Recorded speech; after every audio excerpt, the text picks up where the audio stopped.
We were taught to chase things, goals, achievements, trophies of effort, as though purpose could be mined from the world.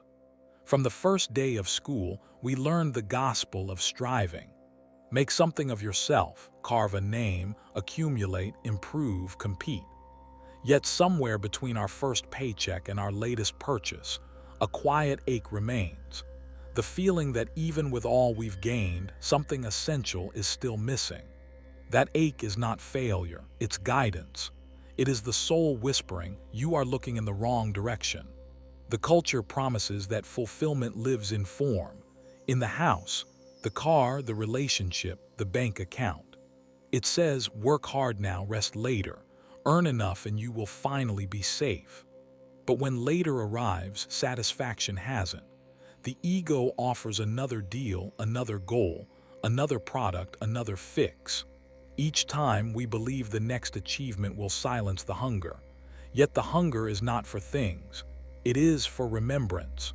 The truth is simple, almost offensively so. The answer to lack is not stuff. The cure for emptiness is not accumulation. You cannot fill a spiritual void with material objects because the void itself is illusion, a shadow cast by forgetting who you are. The ego whispers that love is scarce and must be earned, but love is the substance of existence itself. When we bind our mind to the laws of the world, competition, scarcity, possession, we obscure the only law there ever was, the law of love. Love does not bargain. It does not measure or store. It gives because giving is its nature, and in that giving it never diminishes. Every attempt to own or control is a rejection of that law. That's why no matter how much we accumulate, we remain restless, because our mind is trying to obey a law that does not exist. In truth, there is only one law in the universe, and it does not operate through trade, achievement, or survival. It moves like gravity through the heart. It is the quiet pull back to wholeness, the law of love. The ego's counterfeit laws bind us to illusions of time. Work now, rest later. Seek now, find later. But love lives only in the present moment, where nothing is missing. To awaken is to remember that reality does not withhold anything from you. Everything you have ever sought was already given in creation. Think of how many times you reached the goal and still felt incomplete. You studied, succeeded, celebrated, yet a voice inside whispered, "Is this all?" That voice is the remnant of divine memory. It calls you home from the marketplace of seeking to the stillness of being.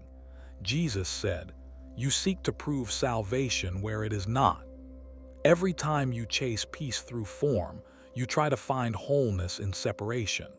It is like searching for the ocean inside a wave. The wave may shimmer, but the ocean was always the source. When we forget the law of love, life becomes absurdly complicated. We chase happiness in paradoxical ways by hoarding, competing, controlling, fearing. The ego tells us that safety comes from isolation and ownership. Yet the more we isolate, the less alive we feel. The more we own, the heavier we become. God's law is the opposite of the world's. What you give, you keep. What you withhold, you lose. In love, giving is receiving because there is no separation between giver and receiver. But the ego is clever. It rebrands spirituality into another acquisition: books, seminars, affirmations. It says, buy this crystal, repeat this mantra, visualize your desires. The result is spiritual consumerism, the endless shopping for enlightenment. The mind that seeks love outside itself is like a child building sandcastles against the tide. The moment the tide rises, everything collapses, and still the child builds again. The wise stop building and realize the tide was never against them. It was calling them deeper. The only true satisfaction lies in surrender, the willingness to stop running after illusions and to rest in the awareness that everything you sought is already within. Love is not earned through improvement. It is revealed through stillness. When the noise of seeking quiets, love emerges naturally, like light filling a room when the curtains are drawn. You were never asked to achieve worthiness. You were only asked to remember it. The law of love does not demand performance, only recognition. This recognition begins with a shift in perception. When you stop seeking completion through form, you begin to perceive abundance as a state of consciousness, not an inventory.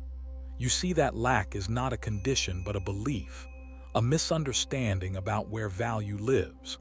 A Course in Miracles says, "Seek not to change the world, but choose to change your mind about the world." The moment you do, everything you once called loss becomes love in disguise. Every failure becomes a doorway to humility. Every delay an invitation to trust. True abundance is not measured by what you hold, but by how freely love moves through you. The more you let it flow, the more real you become. This does not mean abandoning life or possessions. It means using them as instruments of love rather than substitutes for it. A home can be a temple. A meal can be communion. Money can serve miracles when it is not used to inflate identity. The ego says, "I must get to be happy." Spirit says, "I am happy, therefore I share." The world glorifies accumulation because it mistakes motion for meaning. But the soul does not move in straight lines, it radiates. The point of creation is not progress but expression, the unending dance of love knowing itself. Every law that contradicts love is fiction. Economics, survival, even time itself are shadows projected from a mind that forgot eternity. The law of love renders them irrelevant, because in love there is nothing to gain or lose. God's simplicity is unbearable to the complex mind. We ask for many laws because we want control, but love is not controlled, it is recognized. It operates in stillness, not strategy. When you touch that stillness, you understand why Jesus could forgive even from the cross. He remembered that only illusions suffer. The mind bound to love cannot be hurt because it sees beyond form. "Forgive them, for they know not what they do," is not pity, it is clarity. It means, they are seeking love through illusion as I once did. To live under the law of love is to walk through the world lightly, to use things without being used by them, to participate without attachment, to give without calculation. And when the mind forgets, as it will, love simply waits. It never punishes, never demands. It only calls you back home with infinite patience. Look around you. Every object, every event, every person you meet today offers a single question. Will you see through me or for me? If you look through form, you find lack. If you look with love, you find God.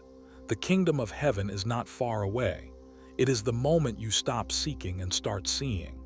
You don't need more to be complete. You only need to remember that completion was never lost. There is only one law in this universe, and it has never changed. It is written not in books or constitutions, but in the movement of stars, the rhythm of the heart, the silence between breaths. It says simply, love is all there is. When you live by this law, you stop chasing meaning and start radiating it. You become the calm center in a world spinning from its own confusion. You are not the seeker anymore. You are what was being sought. The journey ends where it began, in the quiet certainty that love was the answer all along.